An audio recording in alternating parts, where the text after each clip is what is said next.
Duga lopta, prati tamo Baušić, sve to izašao i Popović, velika greška, da vidimo, prazan je gol. I evo gola, vodi Mladost, kakva loša procjena Stefana Popovića.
Напълно прибран в своята половина, в изчаквателна позиция в заключителните минути на двубоя.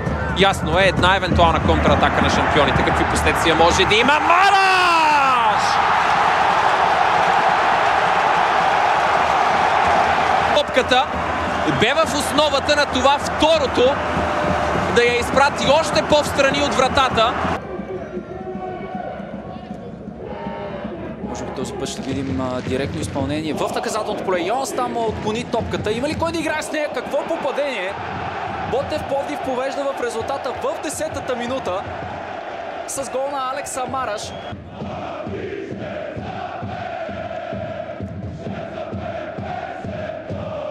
А вече феновете на Ботев. И двубой с Левски. Но да видим днес с какъв резултат Ботев ще си тръгне от стадиона в Бистрица, поне към момента, с един гол пред на Алекса Мараш, който се появи от пейката в 84-та минута.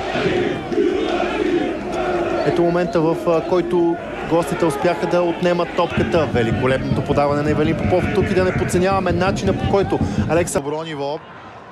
Сега Мараш, няма нарушение. Алекса Мараш и 3-1 за Ботев Пловдив. В добавено печелят поредни 3 точки, въпреки много сериозните претенции на футболисти в зелено за това, че Алекса Мараш е извършил нарушение при едно от... Алекса Мараш срещу Серджио Пат. Амофа. Чуха се призиви да стреля. Както много го болеше Самуел Акере, се изправи африканеца. И сега стреля. Ще стигне до топката Николай Кръстев. Шанс за Никола Елиев. 2-2. Изстрел на Самуел Акере. Топката полетя много високо и Славия не се ориентира по какъвто и да е начин. Спадна и домакинската форма на канарчетата, които сега търсят трето попадение. Мараш! 3-2, няма засада. Ботев си връща аванса. Алекса Мараш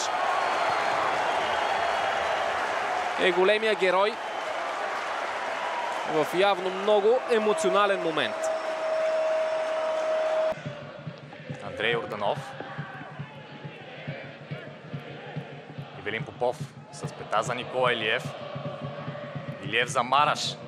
Ехиджел Окаки. Удар на Окаки. Ботев връщал едно попадение. Танска лента. Бяха сериозно опънати. Мараш. Добро е това подаване към Николай Минков. Той е вече в наказателното поле и бележи.